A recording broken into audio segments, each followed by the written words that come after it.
तो हेलो दोस्तों, कैसे हो आप लोग। तो दोस्तों मैं आप सभी का स्वागत करता हूं आपके अपने प्रतिगिरी अपडेट यूट्यूब चैनल पे।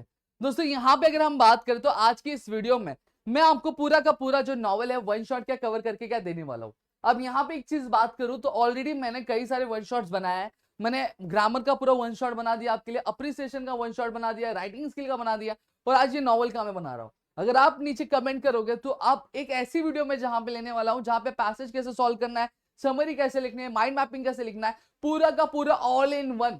यानी जितने भी वीडियोस मैंने बनाए सब वीडियोस का क्या पापा वीडियो होगा, और ये पहला वीडियो होगा यूट्यूब पे आपके महाराष्ट्र में जहां पे पूरा का पूरा इंग्लिश जो है हम एक ही बार में क्या खत्म क्या करने वाले हैं। आपकी जितनी भी चीजें जरूरी एग्जाम के लिए वो सारी चीजें हम एक शॉट में, वन शॉट में क्या कवर करें। चाहिए तो कमेंट करो, और साथ ही साथ भैया सपोर्ट दिखाओ, प्यार दिखाओ। देखो लेक्चर लेते लेते गले बैठ गए तो फटाफट से शेयर कर दो।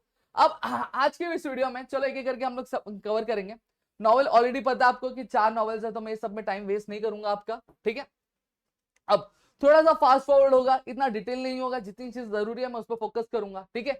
अब 18वीं सेंचुरी में इंग्लिश लिटरेचर में आपके दो गिफ्ट है, एक आया आपका पीरियोडिकल एसे और आया एक नॉवल। अब ये पीरियोडिकल एसे और जो नॉवल था ये आपके बहुत ज्यादा क्या कर रहे थे, स्पिरिट क्या कैच करते कि इसके इंटेलेक्चुअल, सेंटिमेंटल, रियलिस्टिक और इंस्ट्रक्ट रीडर्स को इंस्ट्रक्ट कर रहे थे कि कैसे जिंदगी को जिया जा सकता है, कोई प्रॉब्लम है तो उस प्रॉब्लम को कैसे सॉर्ट आउट करना है। अब यहाँ पे अगर मैं बात करूं तो ये अच्छी खासी पॉपुलैरिटी क्या गेन कर रहे थे।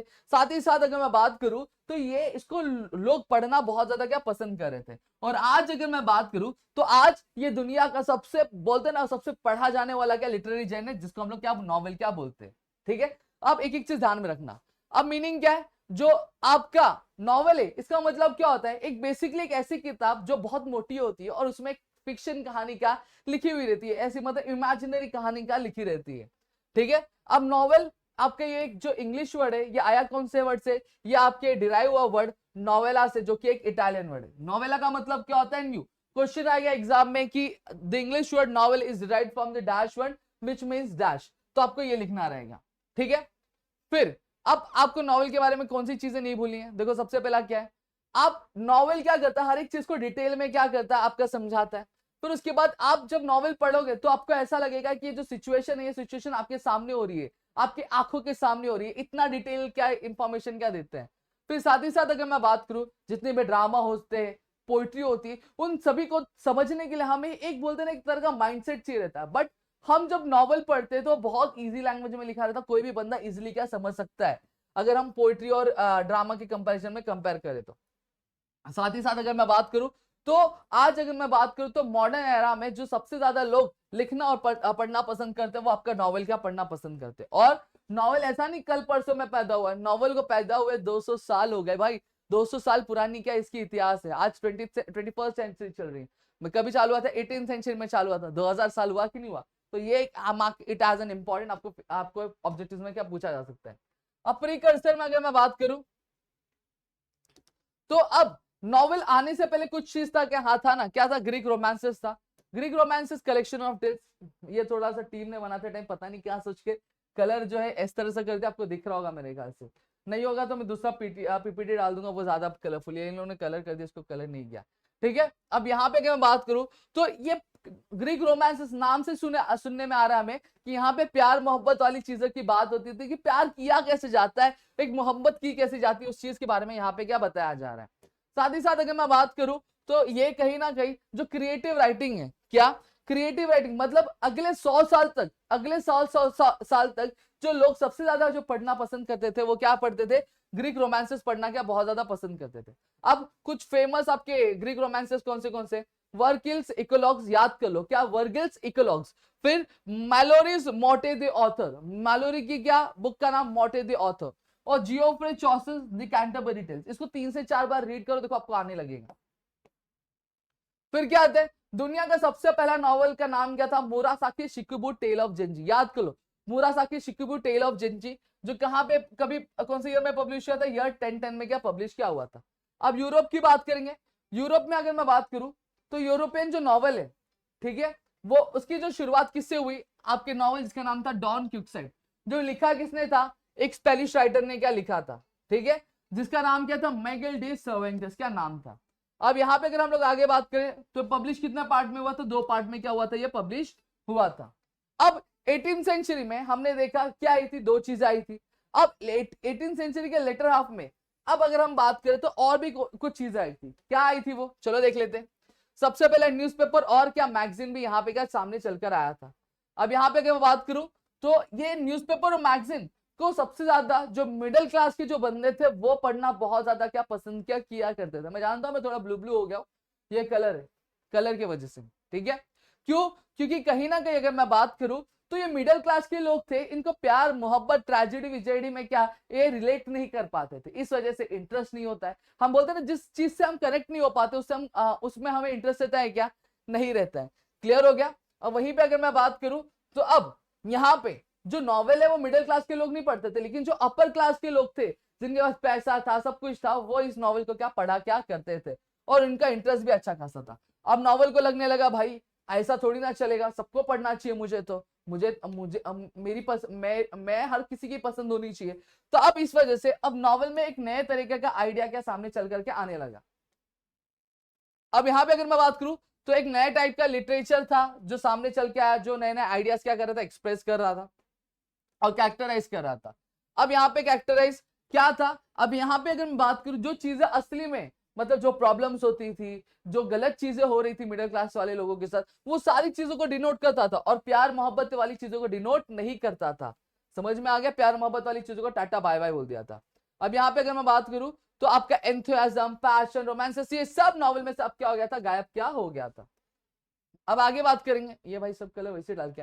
अब इंग्लैंड में अगर बात करूं तो ईयर 1940 में, इंग्लैंड 1940 में जो नॉवेल ओरिजिनेट हुआ, ठीक है। अब क्यों ओरिजिनेट हुआ तो वहां पे अगर मैं बात करूं तो मिडिल क्लास की जो पॉपुलेशन थी वो धीरे धीरे बहुत ज्यादा क्या बढ़ रही थी। क्यों, क्योंकि इंडस्ट्रियल रेवोल्यूशन आया था, आपका ट्रेड कॉमर्स बहुत ज्यादा अच्छे से चल रहा था और यहाँ पे जो जो लोग थे वो एक अच्छा खासा स्टेटस क्या कर पा रहे थे, ऑक्यूपाई कर पा रहे थे, एक अच्छा खासा स्टैंडर्ड ऑफ लिविंग क्या ले पा रहे थे। और वहीं पे अगर मैं बात करूं तो यहाँ पे अब नॉवल क्या करता, जो रियलिस्टिक पिक्चर्स थी आपके मतलब जो एक मिडिल क्लास के लोगों की जिंदगी में जो जो प्रॉब्लम्स होती, जो जो दिक्कतें होती, ये सारी चीजों को नॉवल में क्या डिनोट क्या कर रहा था। और वहीं पे एक नया एजुकेटेड क्लास वो क्या एक बोलते ना कि जो एक एजुकेटेड क्लास था अब वो भी क्या नॉवल को एक रिस्पेक्ट देने लग गया था, एक रिस्पेक्ट के भांति क्या देखने और समझने क्या लग गया था। अब यहाँ पे नॉवल की अगर मैं बात करूं तो नॉवल डिजाइन की गई थी आपके किसके, मिडिल और लोअर क्लास के लिए। तो अब वहां पे किस लिए जो डिजाइन की गई थी, अब ये नॉवल डिजाइन की गई थी तो वहां पे अब यहाँ पे मिडिल क्लास के जो लोग थे वो अपनी आवाज क्या उठा सकते थे, जो गलत होता था उसके बारे में बात कर सकते, अपने अधिकारों को क्या सामने रख सकते थे और अपनी जो चीजें उन चीजों को क्या पाने की क्या कोशिश क्या यहाँ पे कर सकते। अब यहाँ पे अगर मैं बात करूं जो ड्रामा था, जो लिटरेरी थी, प्यार मोहब्बत वाली चीज थी वो धीरे धीरे अब क्या कर रही थी, गायब क्या हो रही थी। अब ये पूरा जो नॉवेल था ये पूरा कॉम्बिनेशन था किसका, ड्रामा, पोइट्री और एक्स्ट्रा फीचर्स का। समझ में आ गया। और साथ ही साथ अगर मैं बात करूं तो यहाँ पे आपके क्या ये कंसिस्ट क्या करता था novel, political issues, social issues, cultural जो हैपनिंग्स हुआ करती थी, जो साइंटिफिक जो नई नई चीजें क्या डिस्कवर होती, वो सारी चीजों के बारे में यहाँ पे क्या हो रहा था, डिस्कशन क्या हो रहा था। देखो मैं वापस यहाँ पे नॉर्मल क्या आ गया, क्लियर है। अब यहीं पे अगर मैं बात करूं तो 18th सेंचुरी में मेजर नॉवेलिस्ट कौन थे, बुक लो, पेन लो, नाम लिखना चालू कर दो। सबसे पहले कौन थे, जॉन बनियन, ठीक है। जॉन बनियन ने क्या लिखा था, पिलग्रिम्स प्रोग्रेस, ये किसने लिखा था, जॉन बनियन ने लिखा था। कौन से ईयर में, 1678 में, याद कर लो। द पिलग्रिम्स प्रोग्रेस जॉन बनियन लिखा 1678 में। अब ओरोनोकू, ओरोनोकू किसने लिखा, एप्राबेन ने 1688 में। देखो क्वेश्चन में आपको पूछा जाएगा, ठीक है। फिर उसके रॉबिन्सन क्रूज किसने लिखा, डैनियल डॉफे ने लिखा था। किसने लिखा था, डैनियल डॉफे ने लिखा था। और साथ ही साथ गुलिवर्स ट्रैवल किसने लिखा, जोनाथन स्विफ्ट ने लिखा था। ये चीजों को ध्यान में रखो, दिमाग में रखो, लिख के 2-3 बार देखो, रीड करो, आपको आंसर लर्न हो जाएंगे सब, ठीक है। फिर उसके बाद और कौन से मेजर नॉवेलिस्ट थे 18th सेंचुरी में, सैमुअल रिचर्डसन, हेनरी फील्डिंग, फिर लॉरेंस स्टेन और टॉबेस स्मॉलेट। तो इसको हम लोग अगर मैं बात करूं SHLT बोल सकते हैं क्या, SHLT बोल सकते हैं क्या, SHLT, SHLT, SHLT। एस से सैमुअल रिचर्डसन, एच से हेनरी फील्डिंग, एल से लॉरेंस और टी से टॉबियस स्मॉलेट, ठीक है। वापस देखो SHLT कौन कौन, Samuel Richardson, Henry Fielding, Laurence Sterne और Tobias Smollett, Tobias Smollett, Tobias Smollett, major novelist 18th century के, ठीक है। फिर स्टालवर्ट नॉवेलिस्ट कौन थे, स्टालवर्ट नॉवेलिस्ट मतलब एक ऐसे बंदे जो सिर्फ नॉवल लिखा करते थे, ना पोयम लिखा करते थे, ना स्टोरी लिखा करते, सिर्फ नॉवल क्या लिखा करते। अब कौन कौन थे वो, तो यहाँ पे Charles Dickenson, Walter Scott, Nathaniel Hawthorne, Horace Walpole, Thomas Hardy और विल्की कॉलिंस और एच.जी. वेल्स। क्या Wilkie Collins and H G. Wells. तो यहाँ पे इसको अगर हम बात करें तो इसको हम लोग क्या कर सकते हैं, डब्ल्यू से याद करो, वॉल्टर स्कॉट और विल्की कॉलिंस। फिर उसके बाद मैं बात करूं तो टी एन सी नहीं टीसी, हाँ टीसी से याद कर लो थॉमस हार्डी और Charles Dickenson. W Walter Scott, Wilkie Collins, TC से क्या होगा, चार्ल्स डिकन्सन और थॉमस, और NH national highway, Nathaniel Hawthorne और हॉरेस वॉलपोल। तो याद करो डब्ल्यू, टीसी और एनएच। क्लियर हो गया। तो इस तरह से आप याद कर सकते हो।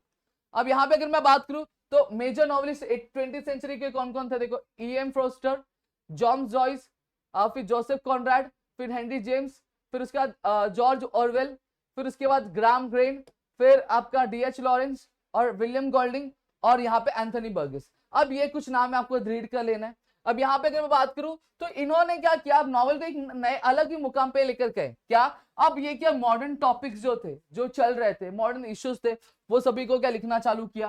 साथ ही साथ जो इनका जो लिखने का तरीका था बहुत अलग था, इनोवेटिव था, कुछ हटके था। और ये अपने नॉवल में क्या क्या इंक्लूड करते थे, पॉलिटिकल इश्यू के बारे में इंक्लूड करते थे, सोशल इश्यू के बारे में, साइकोलॉजिकल और बाकी सारे जो मॉडर्न इश्यूज थे उसके बारे में क्या इंक्लूड किया करते थे। अब यहाँ पे कुछ इमाइग्रेंट ऑथर्स भी थे। इमाइग्रेंट ऑथर कौन कौन थे, सलमान भाई इंडिया से, वीएस नैपोल त्रिनाड से, और काजुओ इशिगुरो जापान से। याद कर लो, सलमान भाई, वीएस नैपोल, काजुगो इशिगुरा, कौन, तीन दोस्त थे इमाइग्रेंट। सलमान इंडिया से, वीएस नैपोल त्रिनाड से, और काजुओ इशिगुरा जापान से। इमाइग्रेंट नॉवल ऑथर्स मतलब जो अपनी ही कंट्री में रह के क्या कर रहे थे, नॉवल में एक अच्छा खासा क्या नाम कर रहे थे, वो दूसरी कंट्री में क्या वो मूव नहीं हुए। अब यहाँ पे अगर मैं बात करूं तो यहाँ पे कुछ वुमेन नॉवेलिस्ट भी थी, जैसे एविलिना ने क्या लिखा था, एविलिना जो था लिखा किसके द्वारा गया था, फ्रांसिस बर्नी द्वारा। गॉथिक नॉवेल्स जो किसने लिखा था, एनी रेडक्लिफ ने लिखा था। और यहाँ पे फ्रैंकस्टाइन जो कि एक साइंस बेस्ड नॉवेल थी, वो किसने लिखा था, मैरी शेले ने लिखा था। अब जेन ऑस्टन ये आपको रीड कर लेने का। अगस्ता क्रिस्टी जो नॉवेल्स थी क्राइम पे बेस्ड थी। वर्जीनिया वुल्फ जो पायनियर थी आपके क्या कॉन्शियस टेक्निक को यूज करके क्या नॉवेल लिखने के लिए। ठीक है। अब इंडियन सिनेरियो की अगर बात करूं तो इंडिया में सबसे पहला नॉवेल का नाम क्या था, राजमोहन स्वाइफ। ठीक है, जो किसने लिखा था, बंकिम चंद्र चट्टोपाध्याय ने लिखा था। आगे चलकर इसके ऊपर क्या हुई, सीरियल भी बनी, इसका नाम था द इंडियन फ्रेंड। ठीक है।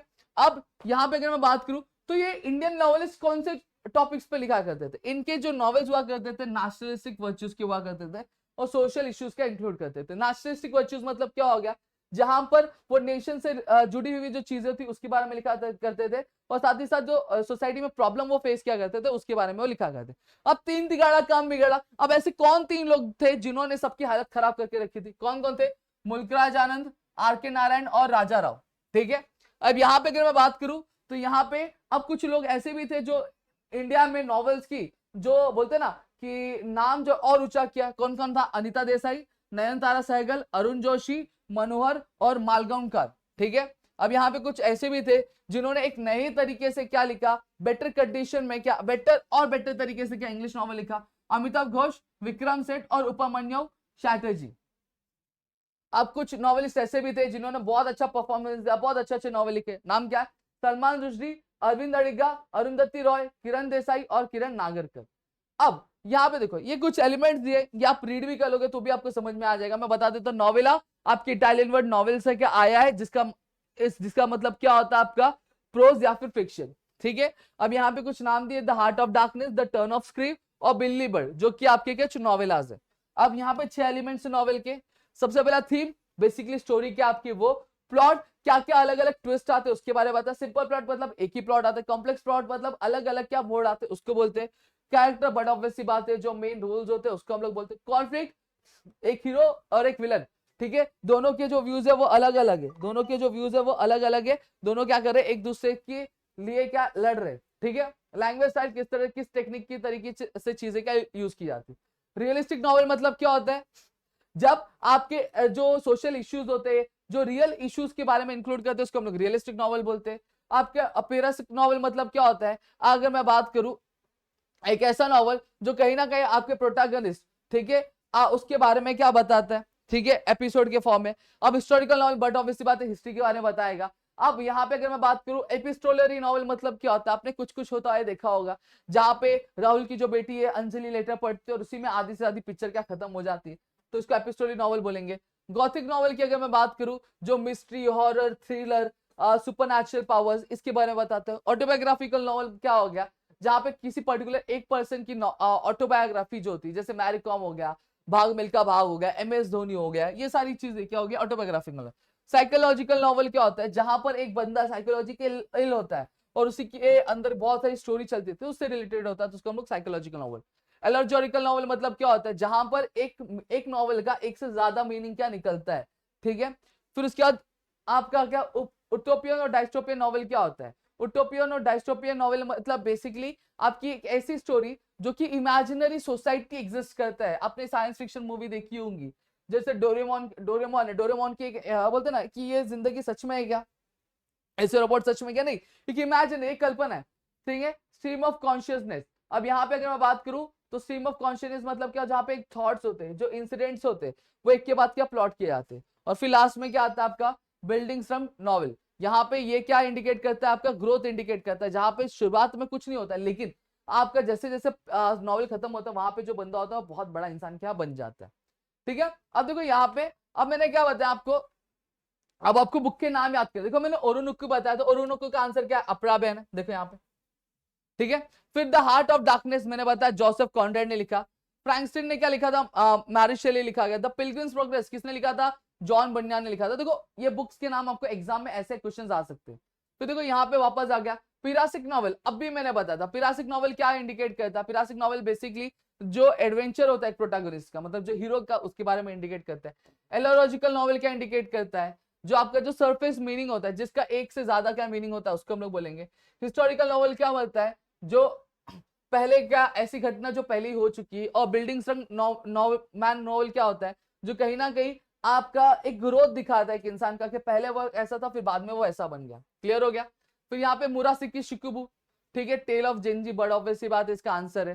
फिर Jonathan Swift, the Pilgrim's progress.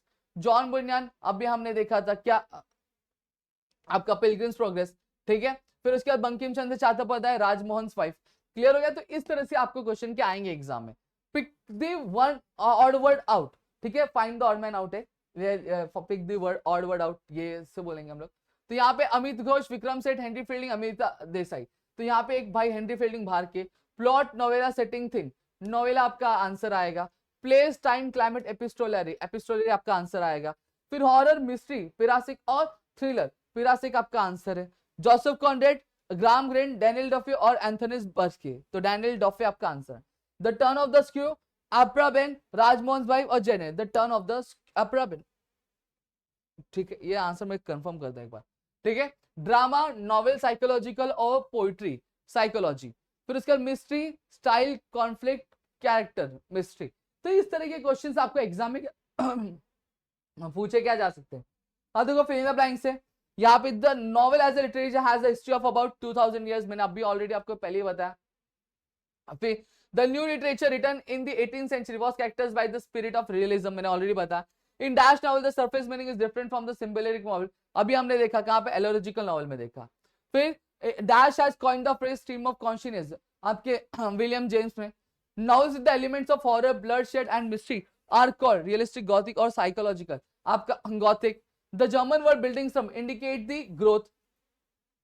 There are dash essential elements of novel or novella.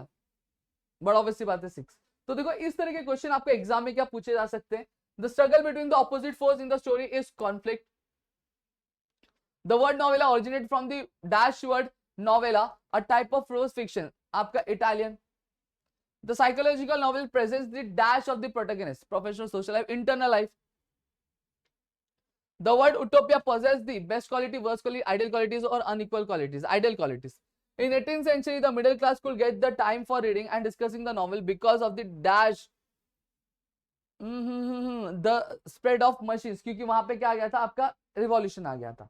इतना क्लियर है। तो देखो मैंने ये पहला नॉवल आपको 20 मिनट में खत्म करके दिया। अब मेजर कैरेक्टर्स, अब आपका दूसरा नॉवल है ये। अब दूसरे नॉवल की अगर हम बात करें तो आपका क्या, टू सर्व विथ लव। अब यहाँ पे अगर मैं बात करूं तो मेन कैरेक्टर कौन है? ईआ ब्रैथवेट है, Gillian Blanchard, Miss Dale Evans है, डेनम, पमेला डेर और मिस्टर फ्लोरियन।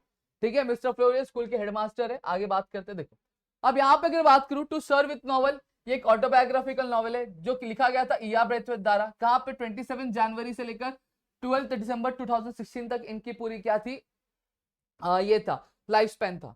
अब ये ईआ ब्रैथवेट थे कौन? एक नॉवेलिस्ट थे, एक डिप्लोमैट थे, एक इंजीनियर थे और एक टीचर थे। अब यहाँ पे अगर मैं बात करूं तो सबसे पहली चीज अगर हम बात करें तो ये क्या थे, एक आपके इनका रॉयल एयरफोर्स में जब वर्ल्ड वॉर हो रहा था, रॉयल एयरफोर्स में इनकी भर्ती हुई। अब जैसे ही वॉर खत्म हुआ तो इनको क्या जॉब से निकाल दिया गया, बोला कि अब हमें तुम्हारी जरूरत नहीं, उनको निकाल दिया गया। अब जब तक वो जॉब पे थे उनकी इज्जत बहुत थी, लेकिन जॉब से निकल गए तो उनकी इज्जत खत्म हो गई। फिर उन्होंने इंजीनियर की जॉब ज्वाइन की, लेकिन उससे गुजारा नहीं हो रहा था। फिर उन्होंने as a teacher Greenslade school में क्या जॉब ज्वाइन किया। फिर वहीं पे उन्होंने क्या नॉवल लिखा। अब ग्रीन स्लेट्स में क्या क्या हुआ इस चीज के बारे में हम लोग यहाँ पे देखेंगे। अब यहाँ पे अगर बात करूं, ईआर ब्रैथवेट सावले थे, थोड़े काले थे, ठीक है, उनको रेसिज्म का सामना बहुत ज्यादा करना पड़ा। कहाँ पे? जब वो बस में ट्रैवल करते थे तब, रेस्टोरेंट में अपनी गर्लफ्रेंड के साथ जाते थे तब, साथ ही साथ जब वो घर के लिए ढूंढते थे तब, जॉब इंटरव्यूज में जाते थे तो वहां पे लोग उनको हकाल देते थे, बोलते थे कि तुम ओवर क्वालिफाइड हो जॉब के लिए, या फिर अगर मैं बात करूं जो वैकेंसी थी वो फुल हो गई। और फिर उसके बाद ग्रीन स्लेट स्कूल में भी उन्होंने बच्चों ने बहुत ज्यादा हरास किया। कैसे किया वो हम लोग आगे देखेंगे। अब ईआर ब्रैथवेट बहुत ज्यादा परेशान थे, ठीक है। अब यहाँ पे अगर मैं बात करूं तो आपके ईआर ब्रैथवेट कहां पे पैदा हुए थे? ब्रिटिश गुयाना में पैदा हुए थे। खुद को ये क्या ब्रिटिश सिटीजन क्या माना करते थे। इन्होंने रॉयल एयरफोर्स में क्या ज्वाइन किया था। अब जब रॉयल एयरफोर्स में थे वहां पे लोग इनको बहुत ज्यादा क्या इज्जत क्या दिया करते थे। बट जिस दिन उन्होंने जॉब छोड़ा वहां पे वो अपने ही कंट्री के लिए क्या एक बाहर वाले क्या लोग इंसान क्या बन गए, और लोग उनको क्या इज्जत नहीं दे रहे थे, उनको क्या बहुत गलत तरीके से क्या ट्रीट क्या कर रहे थे। अब यहाँ पे अगर मैं बात करूं तो अब यहाँ पे ईआर ब्रैथवेट को अब का जो एक्सपीरियंस था वो बहुत ज्यादा खराब था। अब उन्हें क्या लगने लगा कि भाई मेरा जो एजुकेशन है, मेरे जो इंटरव्यूज में दे रहा हूं उसका कुछ भी मतलब नहीं है। क्यों? क्योंकि कहीं ना कहीं जब कभी भी वो इंटरव्यू देने के लिए जाते थे तो उनके सावलेपन की वजह से बहाना बना दिया जाता था कि भैया आप क्या हो, आप ओवर क्वालिफाइड हो, या फिर जो वैकेंसी थी वो क्या हो गई, फुल क्या हो गई है, ठीक है, तो हम जॉब नहीं दे सकते। अब यहाँ पे कहीं ना कहीं अब ईआर ब्रैथवेट के मन में जो देश के लिए बहुत ज्यादा प्यार था वो नफरत में बदल रहा था। अब उन्होंने सोच लिया था जो मेरे साथ गलत करेगा मैं उसके साथ गलत करूंगा, जो सही करेगा मैं उसके साथ सही करूंगा। अब ग्रीन स्लेट स्कूल में जब, अब ये ग्रीन स्लेट स्कूल है क्या? एक ऐसे स्कूल का बच्चा है, स्कूल है जिन उन सारे बच्चों से भरा हुआ है जिसमें पूरी दुनिया के जो बच्चे जिन्हें उनके बिहेवियर के बेसिस पे स्कूल से निकाल दिया गया है, उन सभी बच्चों को ग्रीन स्लेट स्कूल में क्या एडमिशन क्या मिला है, ठीक है। अब ईआर ब्रैथवेट की जो जिंदगी थी बहुत अच्छे से स्टार्ट नहीं हुई थी टीचिंग की। अब वो जब चालू हुई तो उनको बहुत सारे बोलते हैं ना शर्मिंदा होना पड़ा, बहुत ज्यादा परेशान क्या किया गया। अब यहाँ पे अगर मैं बात करूं उनको बार बार क्या शर्मिंदा क्या किया जाता था अलग अलग रीजंस को लेकर। अब ईआर ब्रैथवेट जब के जो स्टूडेंट्स थे, अब ईआर ब्रैथवेट अपने स्टूडेंट को समझते क्या थे, आपके क्या बदतमीज समझते थे, मस्तीखोर समझते थे, और उनको एक भी चीज की क्या तमीज नहीं थी ये समझते थे, यानी क्या डिसरिस्पेक्टफुल, मिस्chievous और इल मैनर्ड। देखो जो मैं बोल रहा हूं ध्यान से सुनते जाओ। अब बच्चों ने उसको पहले दिन से ही हरास करना क्या चालू कर दिया था। जब वो पढ़ाते थे तो वो क्या करते थे, आपका जो डेस्क होता था, डेस्क को क्या जोर जोर से क्या पीटते थे, भाषा का गलत उपयोग किया करते थे, और उनको बहुत ज्यादा क्या परेशान क्या किया करते थे। अब सिर्फ लड़के ही नहीं, जो लड़कियां थी वो भी उनको बहुत ज्यादा क्या परेशान करती थी। अब ईआर ब्रैथवेट को गुस्सा आ गया, उन्होंने लड़कियों को बहुत खरी खोटी क्या सुनाई। क्यों सुनाई? क्योंकि कहीं ना कहीं एक लड़की को जिस तरह से बिहेव करना चाहिए था वो उस तरह से बिहेव नहीं कर रहे थे, और क्लास के जो रूल्स थे वो फॉलो नहीं कर रहे थे। अब यहाँ पे अगर मैं बात करूं जो स्टूडेंट्स थे ईआर ब्रैथवेट को क्या समझते थे। अब ईआर ब्रैथवेट स्टूडेंट्स को समझते थे तो स्टूडेंट्स ईआर ब्रैथवेट को क्या समझते थे, घूसर, घमंडी, अकड़ू ये समझा करते थे। और एक सोसाइटी में रहा कैसे जाता है, उस सोसाइटी में जिस सोसाइटी में वो पढ़े बड़े हैं उस सोसाइटी में रहा कैसे जाता है ये इनको पता नहीं था। क्या है ये? अरे यार देखो यहाँ पे अब ईआर ब्रैथवेट को समझ में आ गया था कि अब उनका जो गुस्सा है, चिड़चिड़ापन है, वो कहीं ना कहीं अगर मैं बात करूं तो बच्चों के मन में उनके लिए प्यार जगा नहीं पाएगा। तो अब उन्होंने अपना जो टीचिंग स्टाइल था वो चेंज कर लिया। मेरे ख्याल से दिख रहा होगा, सॉरी थोड़ा सा दिख रहा नहीं होगा, पता नहीं कौन से कलर में, ठीक है मैं चेंज करके दे दूंगा, ठीक है। अब यहाँ पे अगर मैं बात करूं जो टीचिंग स्टाइल था अब उन्होंने उसको क्या चेंज करने का क्या ठान लिया, और साथ ही साथ बच्चों को किस तरह से हैंडल करना है उस चीज के बारे में भी क्या उन्होंने सोच लिया। अब उन्होंने ये सोचा कि अब बच्चों को वो एज एन अडल्ट क्या ट्रीट करेंगे, क्या करेंगे, एज एन अडल्ट ट्रीट करेंगे। अब वो उनको भी क्या रिस्पेक्ट देंगे। अब वो वाला रूल अपना रहे थे, गिव रिस्पेक्ट टेक रिस्पेक्ट वाला। अब इसलिए उन्होंने क्या डिसीजन लिया कि जितने भी लड़कियां, उन सभी लड़कियों को वो क्या, उनके नाम के आगे वो मिस क्या बुलाएंगे, ताकि वो उनको क्या सर क्या बुला सके। अब यहाँ पे अगर मैं बात करूं तो ई आर ब्रेथवेट उनको कल्चर और भी कल्चर एक्सपोजर के लिए फील्ड ट्रिप्स, एक्सकर्शन, म्यूजियम और थिएटर्स क्या लेकर जाने लगे। अकेले जाते थे क्या, नहीं, फीमेल टीचर गिलियन ब्लैंचार्ड के साथ क्या लेके जाते थे, जिनके साथ इनका हाँ, समझ सकते हो, ठीक है। अब ये वाले जब स्टार्टिंग में मिस बोलना चालू किया तो कहीं ना कहीं बच्चों को बहुत बोलते हैं, ये बात बहुत खटक रही थी कि भैया ऐसे कैसे, इतनी इज्जत, ये क्या अजीब है। लेकिन धीरे धीरे उनको क्या, सबको क्या इसकी आदत क्या पड़ गई, ठीक है। अब मेरे ख्याल से बैकग्राउंड समझ गया होगा। अब यहाँ पे अगर मैं बात करूं तो अब मैं आपको समरी दे देता हूं फटाफट स्टोरी की।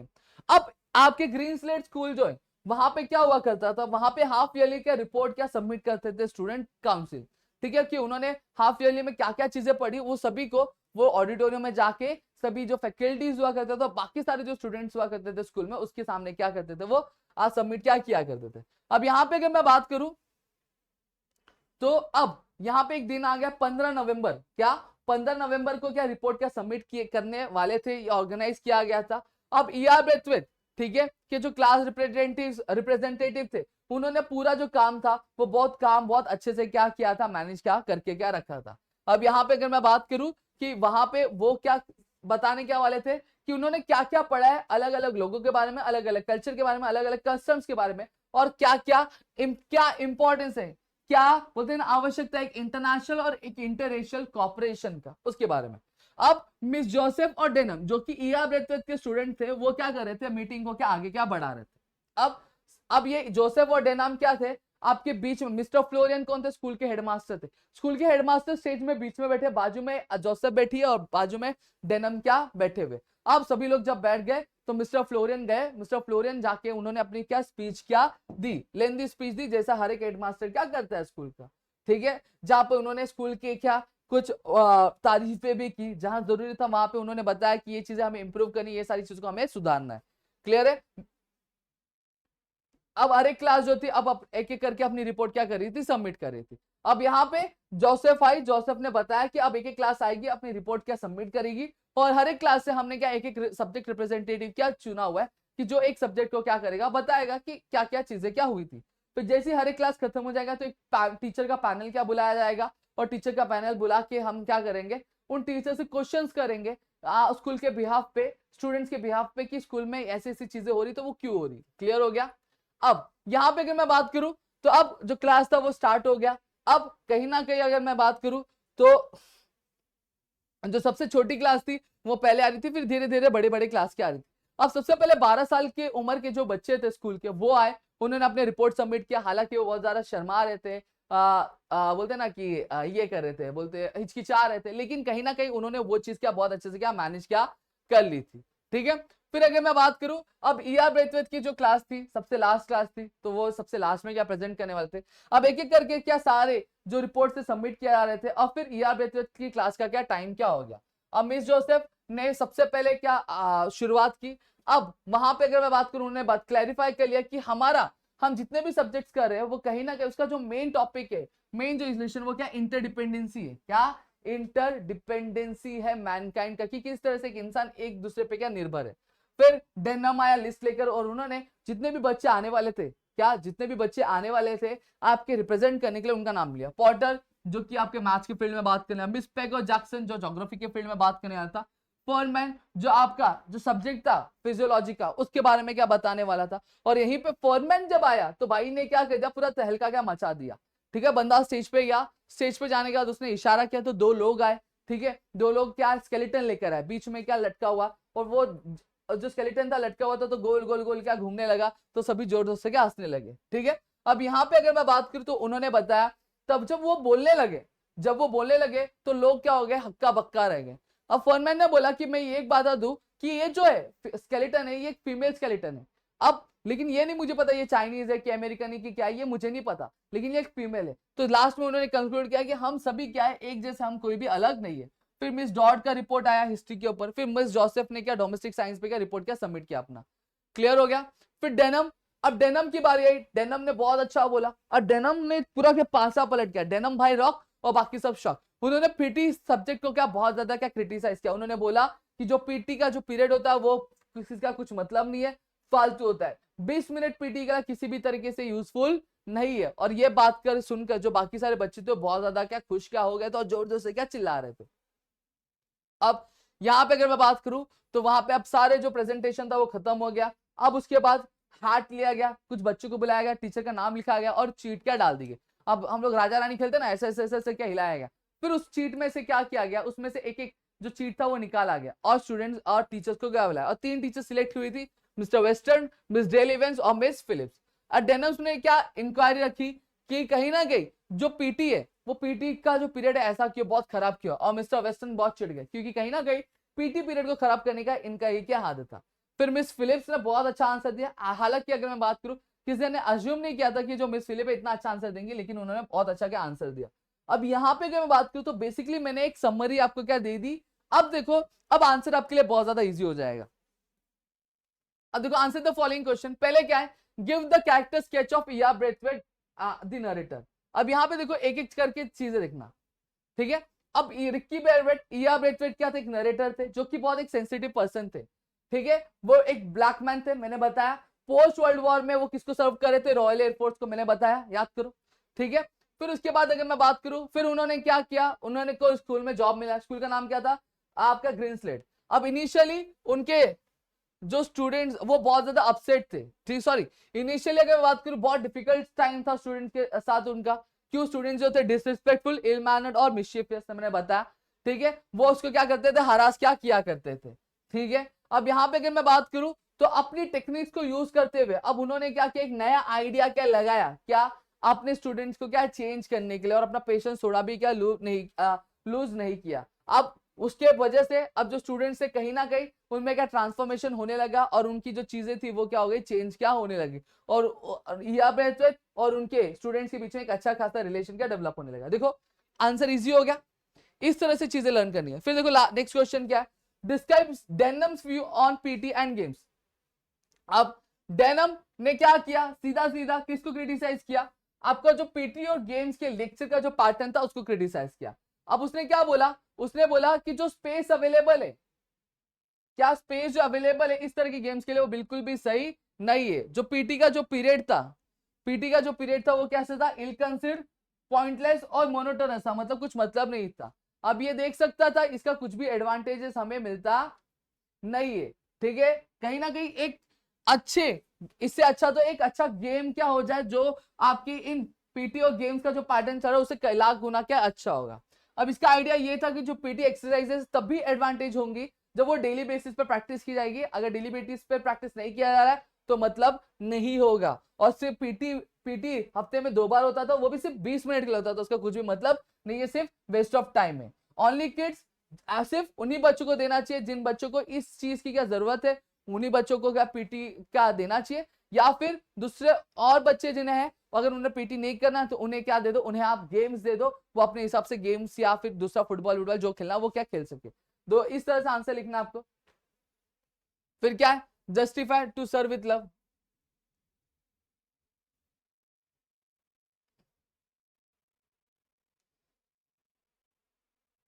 हाँ, अब यहां पे देखो अब क्या बोला, discover how Miss Phillips justifies the importance of PT to Denham.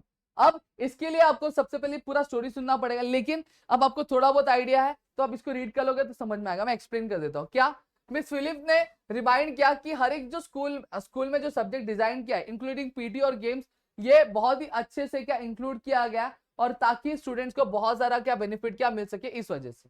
अब स्कूल ने जो टर्म्स रखे वो अपने हिसाब से बहुत अच्छे से रखे और एक फिजिकल डेवलपमेंट को अच्छे खासा डेवलप करने के लिए रखा गया। अब यहाँ पे अगर मैं बात करूं, हालांकि आपको जरूरी नहीं, लेकिन बहुत सारे ऐसे भी बच्चे जिनको ये जो प्रोग्राम था बहुत ज्यादा क्या जरूरी था और उनके लिए बहुत ही ज्यादा क्या यूजफुल भी था। अब यहाँ पे अगर मैं बात करूं तो ये जो ये स्कूल जो था, स्कूल में जितनी भी स्कूल की जो फैसिलिटीज उस हिसाब से स्कूल ने बहुत अच्छी फैसिलिटी क्या आपकी क्या डेवलप करके दी है। और कहीं ना कहीं ये अब इससे ज्यादा डेवलप करके देने वाला किसी के हाथ में भी नहीं था, तो ये उन्होंने क्या बताया। अब जस्टिफाई करो टू सर्व विथ नॉवल, एक ऑटोबायोग्राफिकल नॉवल है। अब यहाँ पे देखो टू सर्व विथ नॉवल एक ऑटोबायोग्राफिकल नॉवल है, ठीक है। फिर क्या बोलते, द नरेटर एक इंजीनियर था, वो क्या एक्सेप्ट करता है जॉब की, टीचर की जॉब को एक्सेप्ट करता है, कौन से स्कूल में, ग्रीन स्लेट स्कूल में। अब यहाँ पे स्कूल जो था वो क्या, फुल ऑफ अनरूली स्टूडेंट्स, मैंने ऑलरेडी बताया, जहां पे स्टूडेंट्स रूल फॉलो नहीं करते।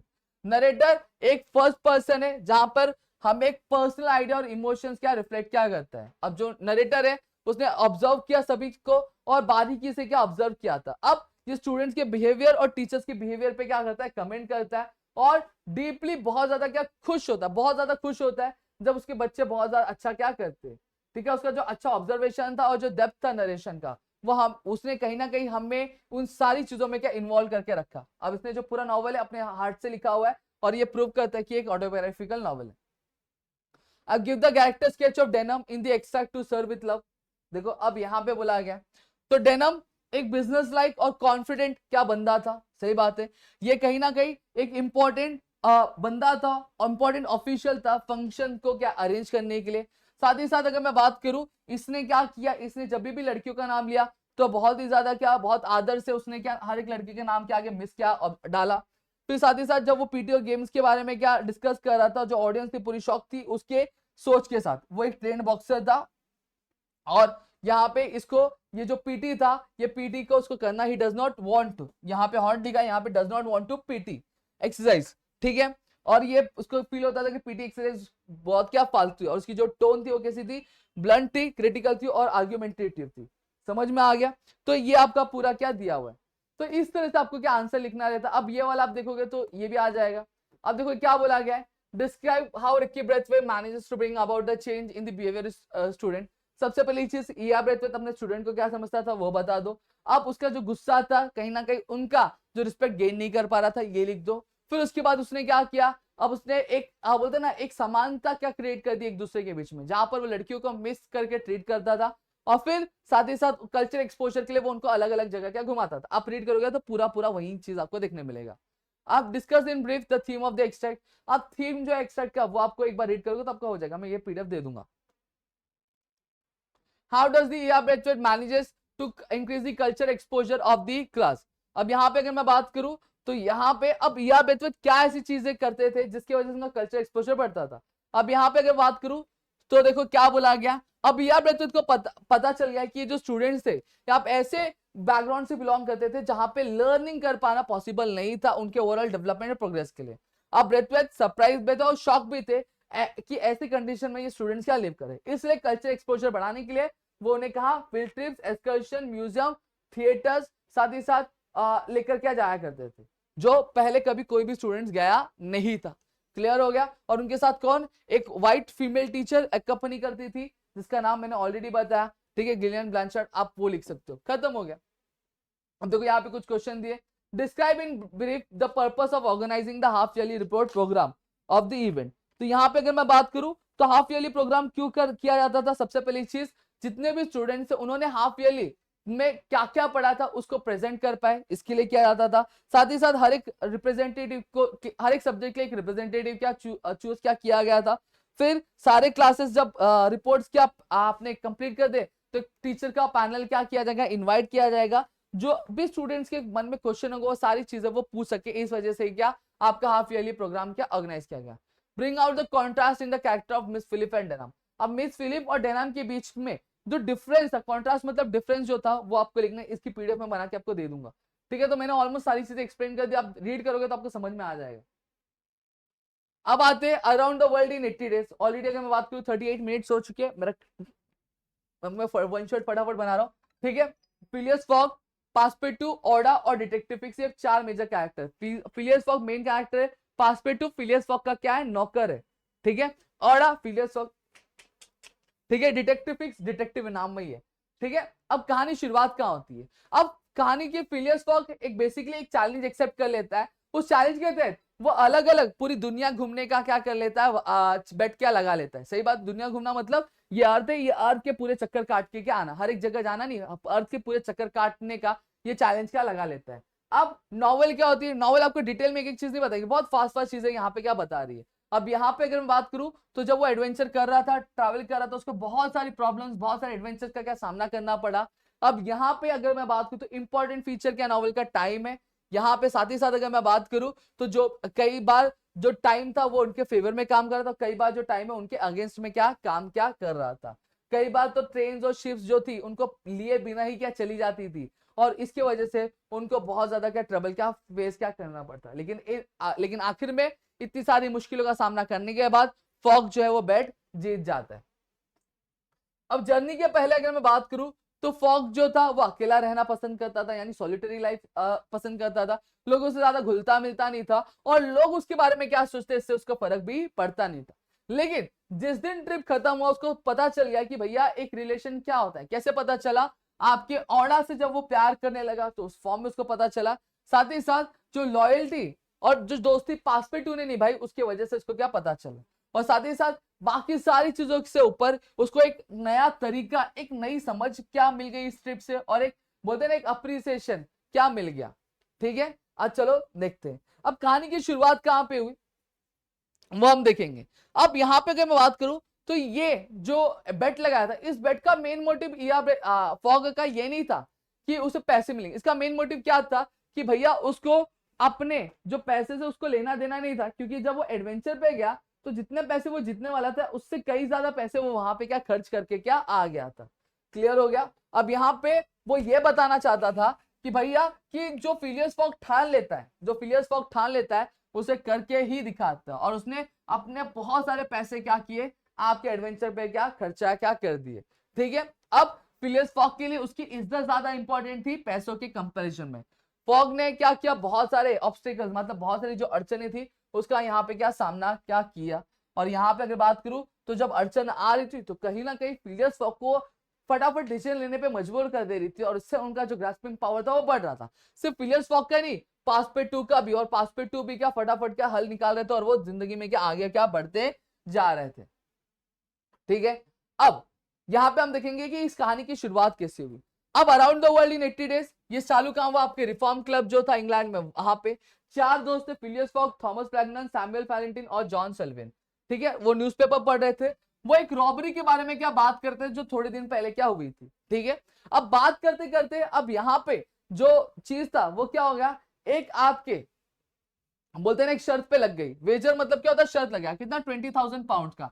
जहां पे शर्त ये लग गई कि भैया पूरी दुनिया को क्या 80 दिन में क्या घुमा नहीं जा सकता लेकिन जो फिलियस फॉग थे वो क्या बोलते थे, भाई घुमा जा सकता और हम घूम के क्या रहेंगे। तो यहाँ पे अब ये चीज को प्रूव करने के लिए अब आपके जो फिलियस फॉग पासपेटू के साथ क्या निकल पड़ते क्या जर्नी पे। अब यहाँ पे जो डिटेक्टिव फिक्स है, अब ये दो अलग नहीं निकलते, फिलियस फॉग और आपके पासपेटू अकेले नहीं निकलते, इनका पीछा कौन करता है, डिटेक्टिव फिक्स भी क्या करता है। और डिटेक्टिव फिक्स क्यों करता है, कहीं ना कहीं इन भाई साहब को लगता है कि भैया जो बैंक में रॉबरी की है फॉग ने किया है, ये तो एक बहाना है कंट्री से क्या बाहर जाने का। ठीक है, इसलिए वो क्या उनका पीछा करता है। और मैं आपको बता दूं उनके रास्ते में कई सारे अड़चने कई सारी मुश्किलें डालने वाला भी कौन होता है, आपका ये डिटेक्टिव फिक्स रहता है। क्यों डालता है कि कहीं जो फॉग है वो भाग ना जाए। समझ में आ गया? अब यहीं पे अगर मैं बात करूं, अब जैसे ही अब ये अड़चने डालता है, ये सोचता है कि भैया जिस टाइम पे मुझे वारंट मिल जाएगा इंग्लैंड से मैं उसी टाइम पे क्या करूंगा, ये फॉको को क्या मैं अरेस्ट क्या कर लूंगा। अब जब फॉग को अरेस्ट कर लिया तो कहीं ना कहीं पासपेटू को भी एक टाइम पे लगने लगा कि मेरा मास्टर ऐसा कर सकता है, लेकिन वो दिल से जानता था कि आपका जो फॉग है वो ऐसा काम करेगा नहीं। ठीक है, अब देखो वो कौन सी कंट्री से गए, लंदन से जर्नी चालू हुई, ब्रिंदीसी गए, फिर सुएज गए, फिर बॉम्बे, फिर कलकत्ता, फिर हांगकांग, फिर योकोहामा, फिर सैन फ्रांसिस्को, फिर न्यूयॉर्क, फिर लिवरपूल।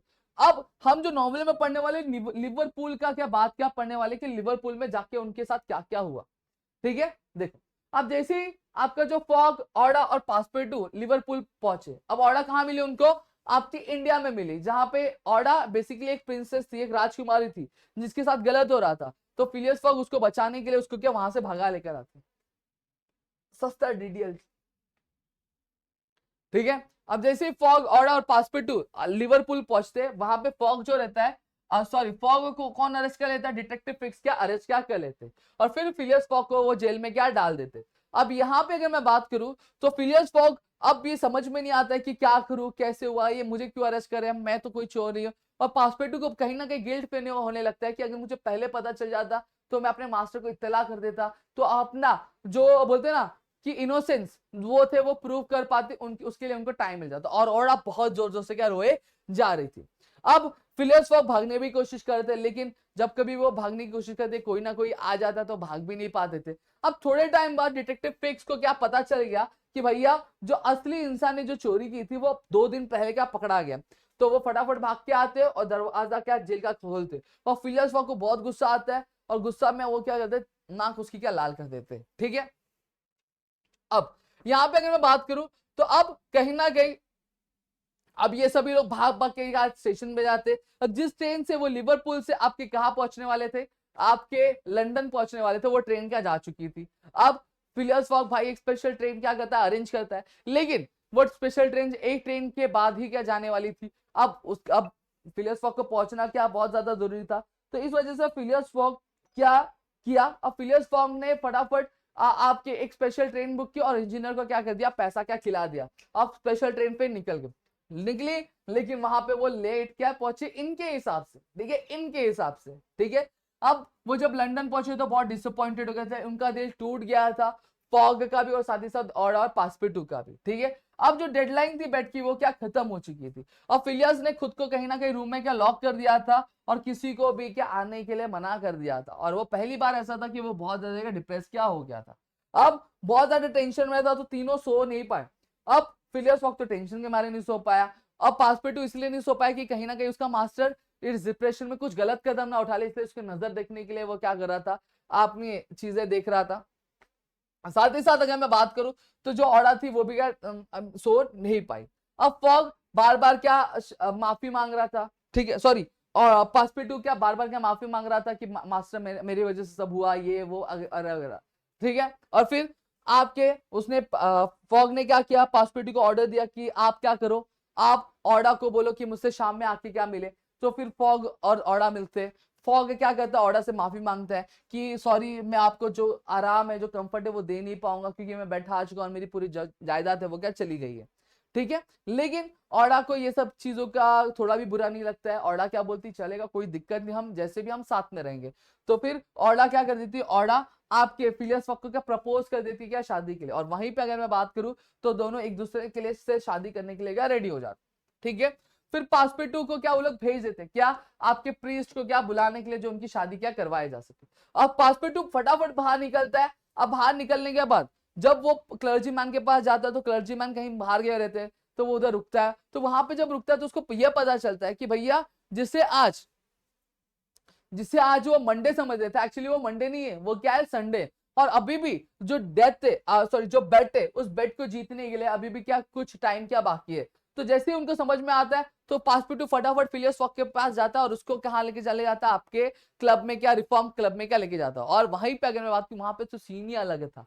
सीन क्या अलग था, अब बेट सिर्फ उन दोनों के बीच में नहीं लगी थी, अब बेट जो गई थी पूरे रिफॉर्म क्लब में लग गई थी। दो साइड था, एक साइड बोल रहा था कि फिलियस फॉग जीतेगा और एक साइड बोल रहा था फिलियस फॉग हार जाएगा। तो इस चीज पे क्या बेट लगे थे। अब सभी लोग बहुत ज्यादा टेंशन में थे कौन जीतेगा कौन हारेगा। और लास्ट मोमेंट में एंट्री जैसे फिलियस फॉग की रिफॉर्म क्लब में सभी लोग क्या हो गए, खुश हो गए और जो जोर जोर से क्या फिलियस फॉग का क्या नाम चिल्लाने क्या लग गए।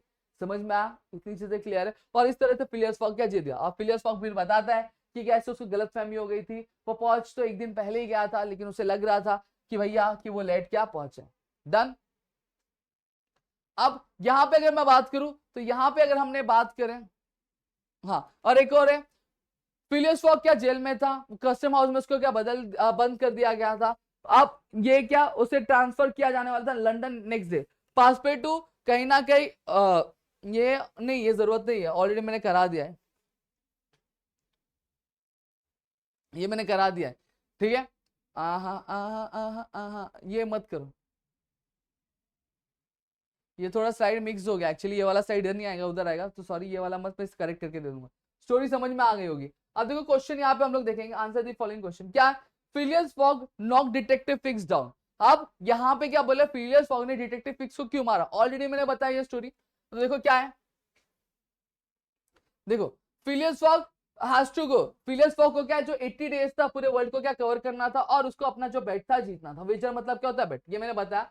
ठीक है, अब उसकी वो और उसकी कंपनी जो थी वो क्या स्ट्रगल कर रहे थे क्या इस बेट को जीतने के लिए। अब फॉग को कौन अरेस्ट कर लेता है? डिटेक्टिव फिक्स क्या अरेस्ट कर लेता है। हालांकि डिटेक्टिव फिक्स की कोई भी क्या गलती नहीं थी, ठीक है। अब उसके जो टाइम बहुत ज्यादा कीमती था, वो टाइम उसने क्या मिस क्या कर दिया।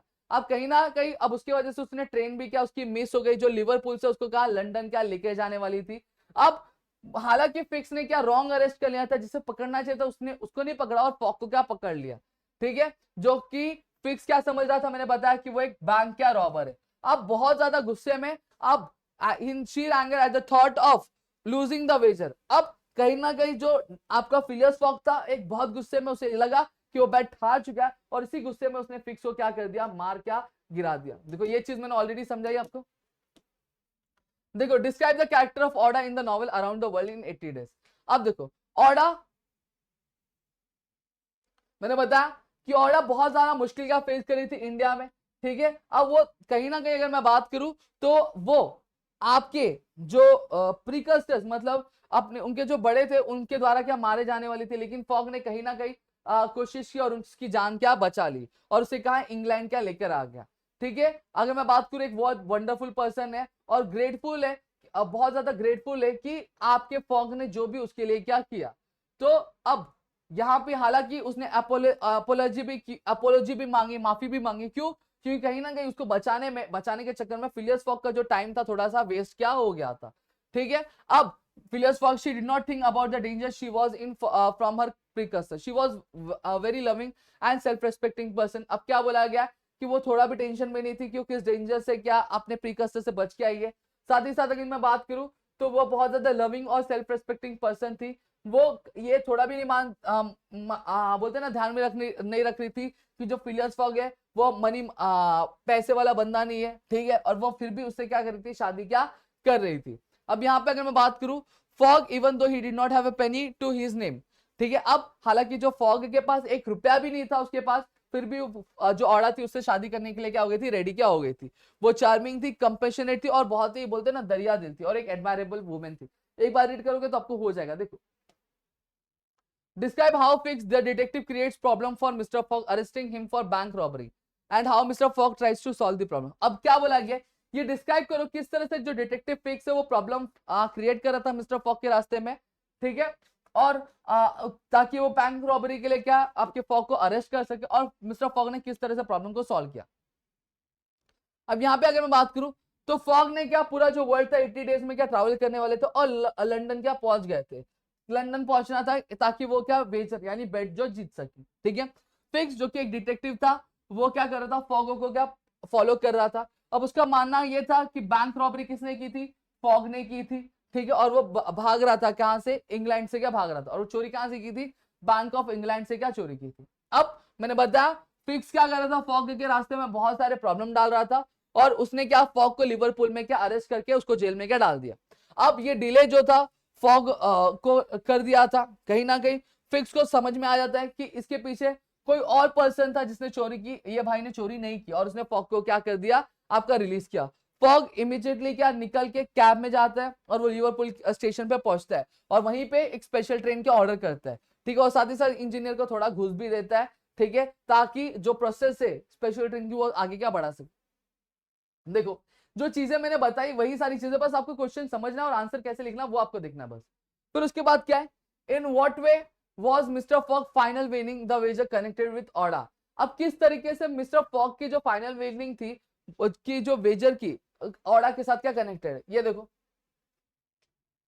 अब फॉग ने क्या, फॉग की विश थी कि वो क्या करेगा, वो ऑर्डा से क्या शादी क्या करेगा। उसने पासपेटिव को क्या किया, नोटिफाई किया कि वो किसके पास है, reverend Samuel Welson of Merrill Bourne parish, मतलब बेसिकली प्रीस्ट के पास है, आप ना लिख देना, ठीक है। अब वो शादी करना चाहते थे अगले दिन ही, तो उन्होंने जिसको वो क्या समझ रहे थे, जो कि थॉट जो उन्होंने कभी सोचा मंडे को सोचा, ठीक है। हावेवर जो पासपेटू था वो पैरिश के घर पे क्या पहुंचता है, उसने देखा कि उसने एक मिस्टेक बना दी कि जो अगला दिन था वो मंडे नहीं था, वो क्या था, संडे था, ठीक है। और उन्होंने एक मिस्टेक क्या यहाँ पे क्या कर दी थी।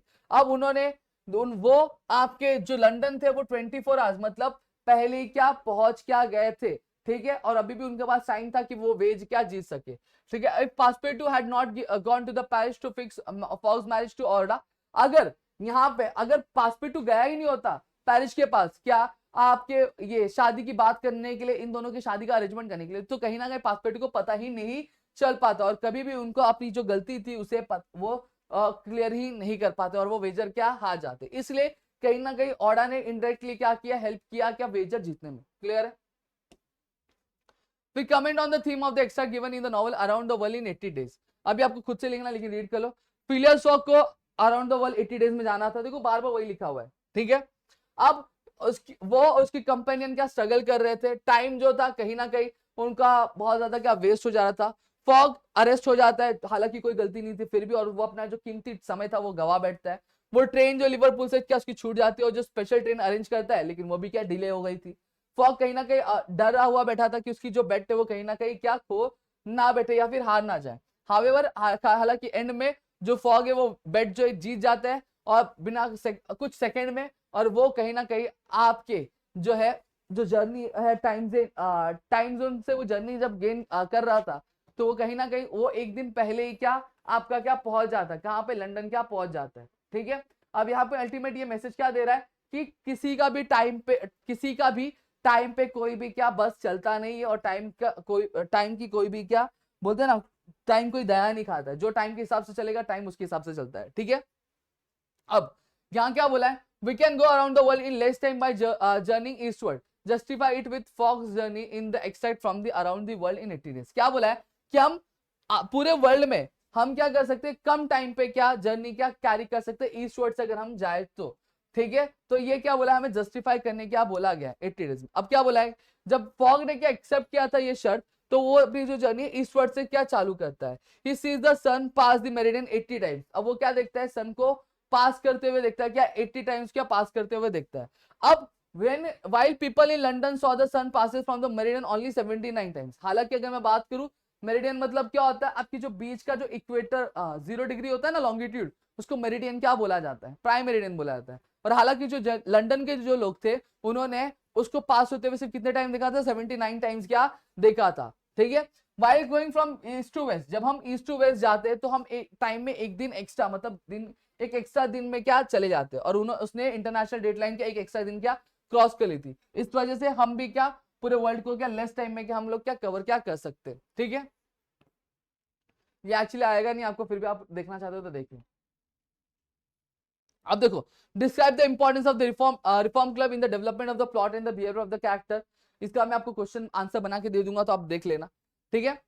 तो यहाँ पे इतनी चीजें मैंने कवर कर दी, 3 नॉवल मैंने खत्म कर दिया। अब last novel the sign of four, ये भी हम लोग क्या करेंगे, फटाफट क्या खत्म करेंगे, चलो।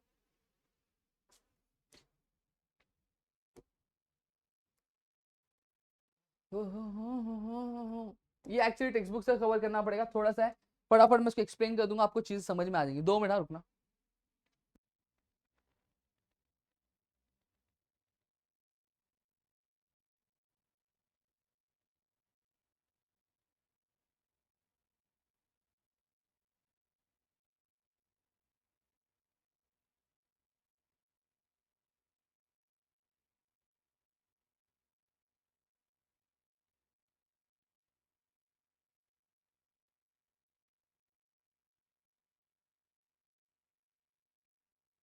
तो चलो अब लास्ट हम लोग देखेंगे हमारा लास्ट वाला नॉवल, जिसका नाम क्या है, द साइन ऑफ फोर।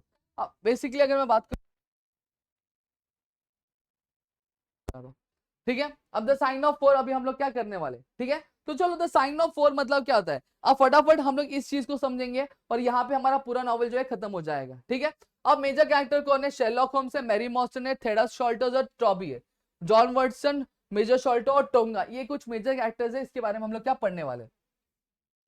अब यहां पे अगर मैं बात करूं तो ये नॉवल की शुरुआत कहां से होती है, तो नॉवल की जो शुरुआत होती है होम्स, शेरलॉक होम्स सुना है कि नहीं सुना है, डिटेक्टिव, ठीक है, उनके घर से क्या शुरुआत होती है, जहां पे शेरलॉक होम्स और डॉक्टर वॉटसन जो कि शेरलॉक होम्स का दोस्त था, दोनों घर में आराम से क्या बैठे हुए थे, डिस्कशन क्या कर रहे थे। वहीं पे एक लेडी आती, खूबसूरत सी लेडी आती, जिसका नाम क्या था, मैरी मॉस्टन था। और ये हमारे जो डॉक्टर वॉटसन है, एक ही बार में उसको दिल में बैठ सकता है, पहली नजर का पहला प्यार, ठीक है। तो ये वाला क्या इनका हालत था। अब यहीं पे अगर मैं बात करूं तो वहां पे अब मॉस्टन आती है, कहीं ना कहीं दोनों बैठते हैं। अब बैठने के बाद अब मैरी मॉस्टन कहीं ना कहीं अब धीरे धीरे अपनी जो कहानी बताने लगती है। अब मैरी मॉस्टन बताती है कि उनके जो फादर थे वो क्या हो गए थे, कुछ साल पहले क्या गायब हो गए थे, कुछ 10 साल पहले, और उसके बाद से वो हर एक साल क्या एक लार्ज पल, मतलब एक लार्ज पल क्या होता है, उसको मेल के थ्रू क्या हर साल आता है, और एक सेम डे पे क्या हर साल के एक पर्टिकुलर डे पे क्या उसको आता ही आता है। ठीक है, अब उसको उसने बताया कि उसको इस बार एक लेटर भी आया जो उसको इंस्ट्रक्ट कर रहा है कि अपने किसी दो दोस्तों के साथ वो कहां पे है, ल्यूसियम थिएटर में क्या है। अब जो लेटर है वो कहीं ना कहीं हिंट दे रहा था कि मैरी मॉर्स्टन के साथ क्या कुछ गलत हो रहा है, क्या हो रहा है, कुछ गलत हो रहा है। तो यहाँ पे होम्स और वॉटसन क्या होते हैं, एग्री हो जाते हैं। वॉटसन तो एग्री हो गए ना भाई, इंप्रेस करना है यार। ठीक है, अब दोनों क्या हो जाते हैं, एग्री हो जाते हैं कि अब वो मैरी मॉर्स्टन के साथ वहां पे जाएंगे। ठीक है, और मैरी और वॉटसन एक दूसरे की तरफ ठीक है अट्रैक्ट हो जाता। अब जब तीनों क्या आपके ल्यूसियम थिएटर पे बढ़ते, होम्स वॉटसन और मैरी, अब कहीं ना कहीं अगर मैं बात करूं तो यहाँ पे अब वो एक बोलते ना जो कैरेज, मतलब एक गाड़ी पे वो जो जाते, ठीक है, वो गाड़ी उनको क्या एक बहुत अलग जगह पे क्या लेकर आ जाती है। ठीक है, अब वो वहां पे अंदर घुसते, थिएटर के अंदर घुसते, तो वहां पे एक बंदे को मिलते जो एसेंट्रिक जेंटलमैन होता है, जिसका नाम क्या होता है, थेडियस शॉल्टो होता है। क्या होता है, थेडियस शॉल्टो होता है। ठीक है, अब वो रिवील करता है कि जो मैरी मॉर्सन के जो फादर थे वो क्या है, मर गए। क्या है, वो कई साल पहले क्या मर गए, हार्ट अटैक की वजह से। ठीक है, और कहीं ना कहीं अब मैरी मॉर्सन जो है एक बहुत एक छुपे हुए खजाने की क्या कुछ अधिकारी, उसका भी उस खजाने में क्या हिस्सा है। अब थीडियस धीरे धीरे क्या करता है, एक्सप्लेन करना चालू करता है कि उसके फादर क्या होते थे। थेडियस एक्सप्लेन करना चालू करता है कि थेडियस शॉल्टो के जो फादर, जो जॉन शॉल्टो थे, थेडियस शॉल्टो के फादर का नाम क्या था, जॉन शॉल्टो, वो कहीं ना कहीं आपके एक डर में क्या जीते रहते थे। किस किस इंसान के डर में, एक ऐसे इंसान के डर में जिसका जो पैर, एक पैर जो था लकड़ी का क्या था। ठीक है, हाँ, and on the occasion stuck on perfect stranger who were so handicapped. ठीक है, और वो क्या था, हैंडीकैप था। अब जब हमारे जो फादर थे वो अपने मतलब पूरा उन्होंने बिस्तरा पकड़ लिया था, मतलब चल भी नहीं पाते थे, तो उन्होंने क्या बुलाया अपने दोनों बेटे को, मतलब मुझे थेडियस शॉल्टो और साथ ही साथ उनका जो बड़ा बेटा था उनको क्या, दोनों को क्या बुलाया, और बुला के वो आपके एक जो बोलते ना खजाना था, छुपा हुआ खजाना था, उसके बारे में क्या वो बताना क्या चालू क्या कर दे। अब वो जैसे ही और भी कुछ बताते, वैसे ही एक परछाई जो थी उन्होंने खिड़की पे देखी, एक बड़े बड़े दाढ़ी वाले इंसान की, और उसको देख के उनको क्या हार्ट अटैक क्या आ गया। अब अगली मॉर्निंग में हमें क्या मिला, उनकी बॉडी के पास एक नोट मिला जहां पे क्या लिखा था, द साइन ऑफ 4। अब थेडियस कहीं ना कहीं अब ये क्या करता है, एक्सप्लेन करना चालू करता है कि हमने सालों साल जब सर्च किया तो हमें ये पता तो हमारे जो बड़े भाई है जिसका नाम क्या था, बॉर्थमिलियो शॉल्टो, जॉन शॉल्टो पिता है, उसके दो बेटे, एक थेडियस शॉल्टो और एक बॉर्थमिलियो शॉल्टो। बॉर्थमिलियो शॉल्टो को कहीं ना कहीं ये खजाने का जो पता है वो क्या पता चल गया, और उसको फैमिली हाउस में क्या जो खजाना वो मिल गया। अब यहाँ पे अगर मैं बात करूं, जब जॉन शॉल्टो मर रहे थे तो उन्होंने एक प्रॉमिस लिया था अपने दोनों बेटों के साथ, बेटों से, कि जब कभी भी उनको खजाना मिले तो उस खजाने की जो हिस्सेदार, तीसरी जो हिस्सेदार है जिसका नाम क्या है, मैरी मॉर्स्टन, उस खजाना उसको भी क्या उसका हिस्सा वो क्या दे देंगे। ठीक है, अब कहीं ना कहीं अगर मैं बात करूं तो अब थेडियस क्या कंक्लूड करता है, और तीनों ही क्या जो आपके थेडियस शॉल्टो के प्रॉपर्टी यानी उसके घर पर क्या पहुंच क्या जाते। अब तीनों जब उसके घर पे पहुंचते तो यहाँ पे अब एक जो बहुत ज्यादा क्या दिक्कत क्या आती है, क्या दिक्कत आती है, जैसे वो घर पे पहुंचते हैं तो वहां पे उनको उनका जो सर्वेंट होता है वो बोलता है कि हमारे जो बॉर्थमिलियो शॉल्टो है, ठीक है, वो घर से बाहर ही नहीं निकले, बहुत पूरे दिन घर से बाहर ही निकले। तो यहाँ पे उनको कुछ तो दाल में कुछ खाने लगता है। तो शेरलॉक होम्स क्या करते हैं, आपका एक पीप होता है लॉक में, आपने देखो ना एक छोटा सा होल होता है, उस होल में क्या देखने लगते हैं, उस होल में देख के वो पता लगाते हैं, फिर उसके बाद वो क्या करते हैं, दरवाजा तोड़ देते, क्या करते थे, दरवाजा क्या तोड़ देते। 2 मिनट, सॉरी यहाँ पे भी था।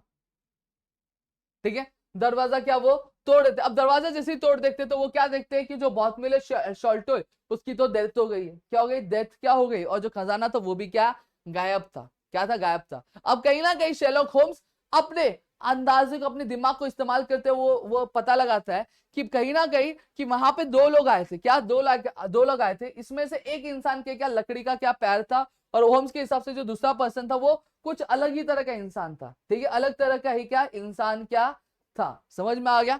अब it also becomes apparent that the murderers have stolen the Agra treasure, और इससे ये भी पता चल जाता है कि जो ट्रेजर है किसने चुराया, उन दोनों लोग ने ही क्या, ये जो खजाना छुपा हुआ था, ये खजाने को क्या छुपा के क्या इन्होंने क्या रखा है। इतना क्लियर हो गया। फिर उसके बाद आगे आगे आगे आगे आगे देखो, ठीक है। अब कहीं ना कहीं अब यहाँ पे अगर मैं बात करूं तो अब ये जो आपके जो होम्स है, होम को पता चलता है कि जो वुडन लेग मैन है वो कहीं ना कहीं वो भाग गया है, और भाग के कहाँ जा रहे हैं। तो इस वजह से होम्स और जो वॉटसन है वो क्या करते हैं, उनका पीछा करने के लिए जो डॉग है उस डॉग को क्या कर लेते हैं, क्या खरीद लेते हैं, क्या कर लेते हैं, खरीद लेते हैं, भाड़े पे ले लेते हैं, ठीक है। अब कहीं ना कहीं डॉग को सुंघाते सुंघाते सुंघाते उसको क्या वो थेम्स रिवर के पास क्या लेकर चले जाता है।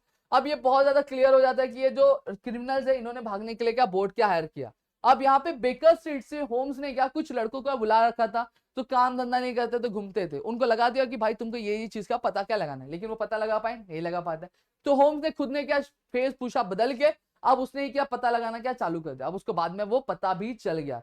तो भाई इन सभी लोगों ने भी क्या किया, बोट क्या हायर किया, बोट का नाम क्या था, दी ऑरा, ठीक है। बोट का नाम जिसपे दोनों जो क्रिमिनल थे भागे थे उसका नाम क्या था, ऑरा क्या था, वो उनको पता चला। अब उसी टाइम पे उसी रात को होम्स, वॉटसन और बहुत सारे जो ऑफिसर्स थे आपके क्या साथ में के गए, और उन्होंने साथ में वो बोट लेके गए। अब धीरे धीरे वो आगे गए तो उन्होंने कहीं ना कहीं जो और जो बोट थी जिसपे वुडन लेग आदमी यानी जो कैप्टन था और जो आपका ये जो था स्मॉल नेटिव पर्सन था, ठीक है, स्मॉल नेटिव पर्सन था, उसको क्या उन्होंने क्या धर क्या लिया और पकड़ लिया। अब यहीं पे अगर मैं बात करूं तो ये जो बंदा था, ये बंदा क्या करता, पाइप मिला, पाइप में से फूक के क्या आपका जो जहरीला काटा था वो मारने जा रहा था। तो उसी टाइम पे शेरलॉक होम्स और साथ ही साथ वॉटसन ने क्या उसके ऊपर गोली क्या चला दी, क्या गोली क्या चला दी, और वो जो बंदा था क्या था, वो बंदा क्या हो गया, सीधा सीधा सीधा सीधा पानी में क्या गिर गया, ठीक है। इतनी चीजें क्लियर हो गई। अब यहीं पे अगर मैं बात करूं तो अब जो वुडन लेग पर्सन था उसका नाम क्या था, जोनाथन स्मॉल था, क्या नाम था, जोनाथन स्मॉल था। और जो बंदा जो आदिवासी था उसका नाम क्या था, टोम्बा नाम था, आई गेस टोम्बा नाम था, 2 मिनट, टोम्बा ही नाम था क्या, टोम्बा नाम था, टोम्बा टोम्बा टोम्बा टोम्बा टोम्बा टोम्बा टोम्बा टोम्बा टोम्बा टोम्बा टोम्बा टोम्बा टोम्बा टोम्बा टोम्बा टोम्बा टोम्बा, हाँ टोम्बा क्या उनका नाम था। क्लियर हो गया, इतनी चीजें क्लियर है। फिर उसके बाद अगर मैं बात करूं तो अब कहीं ना कहीं स्मॉल अब पकड़ा गया। अब वो एक्सप्लेन करता है कि कैसे, स्मॉल एक्सप्लेन करता है कि जब वो आपके आगरा फोर्ट पे क्या करता था, निगरानी गेट कीपर का काम करता था, वहां पे 2 लोग आए थे, 2 अरब गार्ड्स आए, जो कहीं ना कहीं उसको 3 अरब गार्ड्स आए, ठीक है। वो उसको बोलने लगे कि जो एक बहुत ही अमीर शेख आने वाला है, अमीर शेख आने वाला है, उसको मारने में तुम हमारी हेल्प करो तो तुम्हें भी खजाने का हिस्सा देंगे, अगर तुम नहीं करोगे तो हम तुम्हें जान से मार देंगे। तो कहीं ना कहीं डर के मारे वो भी क्या कर देता, उनका हेल्प क्या कर देता। और वो वहां पे अगर मैं बात करूं तो जो खजाना है लोग क्या कैप्चर क्या कर लेते, उसका मर्डर करके। फिर स्मॉल को क्या हो गया था, कहीं ना कहीं जेल में डाल दिया गया क्योंकि पकड़ा गया था और खजाना उन्होंने छुपा के क्या रख दिया था, ठीक है। अब यहाँ पे अगर मैं बात करूं जो पिनल कॉलोनी था अंडमान आइलैंड का, वहां पे उसको क्या डाल दिया गया। जहां पे अगर बात करूं तो उसका एक दोस्त बन गया जिसका नाम क्या था, टोंगा। टोंगा तुम्हें टोंगा बोल रहा था, एक्चुअली टोंगा नाम था, ठीक है, जो कि आपका वहां का आदिवासी था। क्लियर हो गया। अब यहाँ पे अगर मैं बात करूं तो टोंगा और उसके जो लॉयल कंपेनियन, टोंगा क्या बन गया था, उसका बहुत ज्यादा खास क्या दोस्त बन गया। अब जेल से भागने के लिए आपके जोनाथन स्मॉल ने क्या किया, 2 गार्ड्स को क्या किया, आपके घूस क्या दिया। और 2 गार्ड्स कौन थे, एक था जॉन शॉल्टो और एक था मॉर्स्टन। मॉर्स्टन कौन, मैरी मॉर्स्टन का पापा। शॉल्टो कौन, शॉल्टो आपके बॉर्थमिलियो और थेडियस शॉल्टो का क्या पापा था। दोनों क्या करते थे, अंडमान और निकोबार आइलैंड में आपके अंग्रेजों के जमाने में क्या करते थे, वहां पे गार्ड का काम क्या किया करते थे। अब यहाँ पे अगर मैं बात करूं तो अब कहीं ना कहीं अब ये क्या कर रहे थे, हेल्प कर रहे थे कि भैया उन्हें क्या भागने में, ठीक है। अब यहाँ पे क्या मैं बात करूं, दोनों ही क्या राजी हो गए। शॉल्टो क्या गया, शॉल्टो भाई साहब चले गए क्या खजाने का क्या पता लगाने के लिए, खजाना क्या लेकर आने के लिए। और वहीं पे जो आपके मैरी मॉर्सन के जो पापा थे वो इनको क्या भागने में क्या हेल्प क्या कर रहे थे। इतना चीज क्लियर हो गया। अब हालांकि कुछ दिन बाद इनको क्लियर हो गया कि जो शॉल्टो भाई साहब वो तो रफा दफा हो गए, वो तो मतलब भाग गए, उन्होंने क्या धोखा दे दिया है। लेकिन आपके इन मॉर्सन के पिता ने क्या किया था, इनकी बहुत ज्यादा क्या हेल्प की। अब कुछ टाइम बाद जब स्मॉल ने ये पता लगा लिया कि भाई शॉल्टो कहाँ पे, और उसको देखने गया तो उसको देखते ही आपका जो शॉल्टो था उसको क्या हार्ट अटैक आ गया और वो मर गया। और दूसरे दिन अब वही बंदा था डेथ के बाद, स्मॉल ने क्या किया, उसके पास एक नोट दे दिया, द साइन ऑफ वॉर। वो साइन ऑफ वॉर का मतलब क्या था कि ये जो खजाना, ये खजाना किसी और का नहीं, सिर्फ हमारे हम 3 जो अरब थे और वो मतलब आपका स्मॉल, इन तीनों का ही क्या खजाना क्या। और इस तरह से वो पूरी कहानी क्या खत्म क्या करता है। और यहाँ पे साथ ही साथ वो भी बताता है कि जो खजाना है, जब तुम मुझे पकड़ रहे थे तो मैंने क्या कर दिया, मैंने पूरा पानी के अंदर क्या गिरा दिया, पानी के अंदर क्या पूरा मैंने फेंक दिया। समझ में आया? तो इस काम के, जिस काम के इतना क्या हो रहा था, आपका काम हो रहा था, मतलब इतनी सारी क्या की गई थी, चीजें की गई थी, वो सारी चीजें क्या पानी के में क्या धरी रहेगी। लास्ट में अगर मैं बात करूं तो जो वॉटसन है, वॉटसन मैरी मॉस्टन को प्रपोज करता है, ठीक है, और दोनों की खत्म हो गया, और इसी पे इनका पूरा कहानी क्या खत्म होता है। आई होप सो यहाँ पे आपको पूरी कहानी जो मैंने शॉर्ट शॉर्ट में आपको समझा दी, क्लियर हो गया होगा। अब the sign of four question देख लेते, क्या बोला है, describe the significance of Mary Morstan visit to Lyceum theatre with Holmes and doctor Watson. अब क्या बोला गया है कि हमें इंपॉर्टेंस बनानी है, क्या मैरी मॉस्टन जो ल्यूसियम थिएटर, कहां पे गए थे लोग, ल्यूसियम थिएटर पे गए थे, तो होम्स और डॉक्टर वॉटसन के साथ, उसके बारे में हमें क्या बताना है। ठीक है, तो चलो फटाफट यहाँ पे देखते हैं। सबसे पहले क्या है, मेरी मॉस्टन को क्या मिला, एक लेटर मिला, अजीब सा क्या लेटर मिला, जो कहां पे उन्हें Lyceum theatre, asking her to be outside the Lyceum theatre on a particular night, जहां पे वो क्या बोल रहा था, वो बोल रहा था कि भाई आपको अपने दो दोस्त के साथ ल्यूसियम थिएटर के बाहर क्या आना है, एक पर्टिकुलर नाइट 7 बजे। ठीक है, अब लेटर सेड, लेटर क्या बोल रहा था कि अगर वो आएगी तो कहीं ना कहीं मैरी का बहुत ज्यादा का फायदा होगा। लेटर ने साथ ही साथ ये भी मेंशन किया था कि अपने दो दोस्तों के साथ में क्या लेके आना, ठीक है, जिसे उसी को पढ़ते वो क्या होम्स और वॉटसन को क्या पूछती कि वो उसके साथ क्या चल सके, और वो रेगिरी हो गए। तो इस वजह से जो होम्स, डॉक्टर वॉटसन और मैरी तीनों क्या डिसाइड करते हैं कि वो क्या करेंगे, वो ल्यूसियम थिएटर क्या जाएंगे, और ये क्या पहला स्टेप था क्या केस को क्या सॉल्व करने के लिए। दूसरा क्या है, describe the character of Mary Morstan from the point of view of Sherlock Holmes. ठीक है, अब शेरलॉक होम के पॉइंट ऑफ व्यू से आपको क्या करना है, आपको मैरी मॉस्टन का कैरेक्टर क्या डिसाइड करना है। ठीक है, मैरी मॉस्टन क्या था, एक स्मॉल मतलब एक यंग लेडी थी, ठीक है, वो सिंपली क्या ड्रेस थी, मतलब सिंपल ड्रेस पहनी थी, वो स्वीट थी, उसके एक्सप्रेशन एमिएबल थे, ठीक है, और साथ ही साथ उसकी आंखें जो थी बड़ी बड़ी थी और ब्लू थी, ठीक है, और बहुत ही ज्यादा स्पिरिचुअल और सिंपैथेटिक थी। ठीक है, वो एक मॉडल क्लाइंट थी, जो कहीं ना कहीं अपना जो लेटर था वो प्रिजर्व करके रखी थी, और साथ ही साथ वो जो पर्ल्स लेटर के साथ आते थे उसको भी उसने प्रिजर्व करके रखा था। ठीक है, और वो she gave Holmes every help in solving the mystery, और उसने होम्स को जितनी भी मदद चाहिए था क्या केस को सॉल्व करने के लिए, उसके वो सारी मदद क्या होम्स ने क्या उसको दी। अब डिस्क्राइब किस तरह से शेरलॉक होम्स ने क्या डिस्कवर किया कनेक्शन किसके बीच में, मैरी मॉस्टन जो प्रेशियस पर्ल रिसीव करी थी और साथ ही साथ मेजर शॉल्टो के बीच में। ठीक है, तो चलो देखते। मैरी के फादर क्या हो गए थे, आपके मिस्टीरियस सर्कमस्टांसेस की वजह से, मतलब एक अजीब तरीके से 10 साल पहले क्या गायब हो गए थे। मेजर शॉल्टो ही मेजर शॉल्टो जो थे, ठीक है, वो अकेले क्या थे, फ्रेंड थे लंदन में, किसके, आपके मैरी मॉस्टन के पिता के।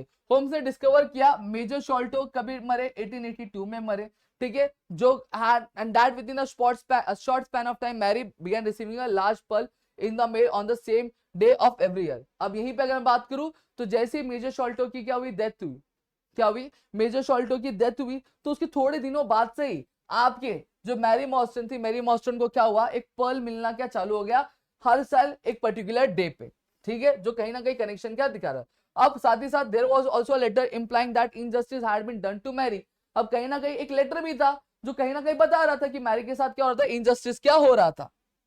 ठीक है, अब कहीं ना कहीं, अब अगर मैं बात की दस Holmes believed that the death of Major Sholto had something to do with the mysterious purse she had been receiving every year. अब कहीं ना कहीं अगर मैं बात करूं तो होम्स को लगने लगा कि जो डेथ हुई मेजर शॉल्टो की, कहीं ना कहीं उसका कनेक्शन है किसके साथ, जो मैरी को जो पर्ल मिल रहा है हर साल उससे।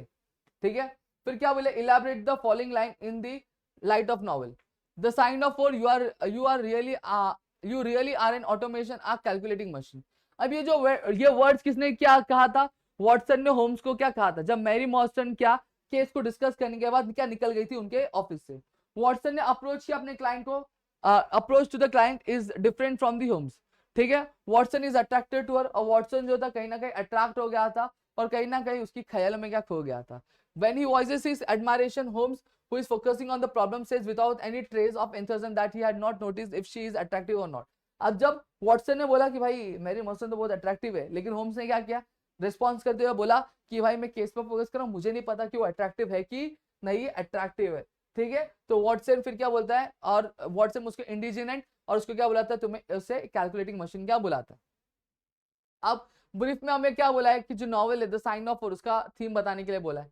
तो यहाँ पे हम लिख सकते हैं कि जो extract revolves around the mystery, कि किस तरह से मैरी मॉर्सन के जो फादर थे वो गायब हो गए थे। फिर साथ ही साथ उसको क्या मिल रहा था, वो रिसीव जो करी थी एक्सपेंसिव पर्ल, उसके बारे में था। बाद में उसको जब एक मिस्टीरियस लेटर मिला उसके बारे में था। साथ ही साथ ये एक इन्वॉल्व कर रहा था जर्नी, किसके, होम्स की जर्नी इन्वॉल्व कर रहा था, होम्स और मैरी मॉर्स्टन की। ठीक है, कि एक स्ट्रेंज हाउस की तरफ उनको जो लेकर जाया कर रहा था, जो एक जो मिस्टीरियस लेटर का जो राइटर था उसके पास। और जो थीम था नॉवल का वो अराउंड किसके था, आगरा ट्रेजर के आसपास क्या घूम रहा था। ठीक है, ये चीज ऑलरेडी मैंने बताया आपको। How does the mystery of Brothmiller's murder lead to Holmes to track down the small. अब होम्स और वॉटसन, ठीक है, उन्हें किसकी बॉडी मिलती है, बॉथमिलर की, जो कि मारा गया था, जिसका मर्डर कर दिया गया था। अब इन्वेस्टिगेशन करने के बाद कुछ टाइम तो होम को पता चलता है फुटप्रिंट से कि 2 पर्सन थे। एक पर्सन था जिसका वुडन लेग था जिसने क्राइम, और एक दूसरा पर्सन था जिसने क्राइम क्या कमिट किया। जो वुडन लेग पर्सन था उसने क्या किया, अपना स्टेप किया भागने के लिए। ठीक है, अब जो following upon the lead, Holmes और वॉटसन क्या करते हैं, एक डॉग को ले लेते। ठीक है, अब उसकी खुशबू से डॉग जो उनको थेम्स रिवर के एज पे लेके चले जाता है। ठीक है, अब उससे ये पता चलता है कि दोनों ने क्या किया, एक बोट क्या हायर किया भागने के लिए। होम्स, वॉटसन और बहुत सारे ऑफिसर्स ने भी क्या बोट क्या हायर किया, और हायर करने के बाद वो वुडन लेग पर्सन और जो कि जॉनथन स्मॉल था उसको पकड़ने के लिए क्या चले जाते हैं। ठीक है, arrange the following incidents in correct sequence as per their appearance in the extract from the novel. अब साइन ऑफ, अब आपको क्या सीन दिया गया, आपको क्या इसको अरेंज क्या करना है। तो अरेंज कैसे करोगे, सबसे पहले Miss Morstan showed Holmes the pulse and the letter। फिर क्या, Miss Morstan discussed her problem with the Holmes and Watson। The plan to meet the writer of the letter, his Miss Morstan met Holmes and Watson at the house। तो अब सबसे पहले क्या हुआ, तो सबसे पहले देखो मिस मॉर्स्टन होम्स और वॉटसन से मिली। ठीक है, फिर उसके बाद अगर मैं बात करूं तो मिस मॉर्स्टन ने क्या किया, मिस मॉर्स्टन ने अपना जो प्रॉब्लम था होम्स और वॉटसन से डिस्कस किया। फिर पहला मिस मॉर्स्टन ने क्या, होम्स को पल्स और लेटर दिखाया। फिर लास्ट क्या है आपका, उन्होंने प्लान किया कि वो जो लेटर का राइटर है उससे क्या मिलेंगे। Give the central idea of the novel, the sign of four. अब साइन ऑफ फोर का जो सेंट्रल आइडिया वो क्या है, क्या है कि कहीं ना सेंट्रल आइडिया क्या है कि मैरी मॉर्स्टन का केस जो सॉल्व करने के लिए वो सोल्यूशन के पीछे भाग रहे थे। मैरी किससे मिलती है, होम से मिलती है, और उसकी एडवाइस क्या मानती है, किसके, कि उसके जो फादर डिसअपियर तो उनके साथ क्या हुआ उसके बारे में। फिर जो एक्सपेंसिव पर्ल और साथ ही जो मिस्टीरियस लेटर जो उसको मिला था वो होम्स को दिखाती है। होम्स, मॉर्स्टन और मैरी क्या एक शॉर्ट ट्रिप क्या जाते किसके पास, म्यूजियम थिएटर पे, किससे, जो मिस्टीरियस लेटर का जो राइटर था उससे मिलने के लिए। वहीं पे this is what Watson first meeting with Miss Morstan and the beginning of his attention toward. और कहीं ना कहीं यहीं पे दोनों के बीच में क्या होता है, प्यार मोहब्बत क्या होने लगता है। अब Sherlock Holmes is the leading character in the extract explain. अब देखो यहाँ पे क्या बोला है, शेरलॉक होम्स एक लीडिंग कैरेक्टर है आपके एक्सट्रैक्ट में। आपको ये क्या करना है, एक्सप्लेन क्या करना है। तो इसको एक्सप्लेन कैसे कर सकते हैं हम लोग,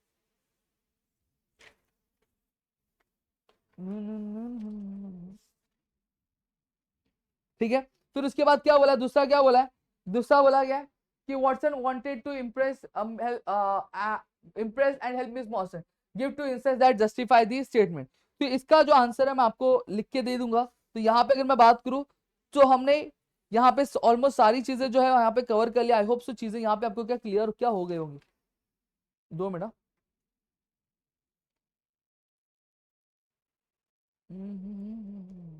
हाँ, तो देखो क्या वॉटसन क्या कर रहा था, इंप्रेस कर रहा था हेल्प क्या मिस मॉर्स्टन को क्या हेल्प करके, कैसे, एग्जांपल। तो सबसे पहला स्टेटमेंट आप क्या लिख सकते हो, वॉटसन क्या कर रहा था, कहीं ना कहीं इंप्रेस करना चाहता था मिस मॉर्स्टन को। जब से उसने उसको देखा तो तभी से उसको क्या हो गया था, उससे बहुत ज्यादा प्यार क्या हो गया था। जब अपना केस जो है होम्स क्या कर, होम्स को क्या वो सुनाने लगती है तो वॉटसन को क्या करता है, उसका जो बोलता है कि अगर वॉटसन उधर रहेगा तो कहीं ना कहीं मिस मॉर्स्टन को कहीं ना कहीं थोड़ी सी क्या शर्म आएगी, तो इसलिए वो वहां से क्या जाने की क्या सोच लेता है। लेकिन वहां पे क्योंकि वो ऑकवर्ड सिचुएशन मिस मॉर्स्टन के लिए बनाना नहीं चाहता था। फिर सेकेंड केस हम लोग क्या लिख सकते हैं कि जब वो राइटर जो लेटर का राइटर था उससे मिलने के लिए जब वो जाते हैं तो वॉटसन कहीं ना कहीं मिस मॉर्स्टन को क्या करता है, चीयर करता है कि टेंशन मत लो, सब ठीक हो जाएगा, सब ठीक हो जाएगा। तो ये जो 2 स्टेटमेंट है ये क्या करते हैं, हमें क्या क्लेरिफाई क्या कर देते हैं। ठीक है, तो यहाँ पे मैंने आपको सारी चीजें दे दी। आई होप सो चीजें यहाँ पे क्लियर हो गई होंगी, इसमें कुछ भी डाउट नहीं होगा। तो चलो ये आपका इजी ट्रिक का पूरा वीडियो था भाई, शेयर कर दो। अब इतना देखो, इधर तक अगर देखे हो तो 2 हार्ट देने, 2 हार्ट दे दोगे तो मैं समझ जाऊंगा कि आपने पूरा यहाँ तक देखा है। तो चलो दोस्तों मिलेंगे हमारे अगली वीडियो में, तब तक के लिए घर पे रहो सुरक्षित, अपना ध्यान रखना दोस्तों। जय हिंद दोस्तों।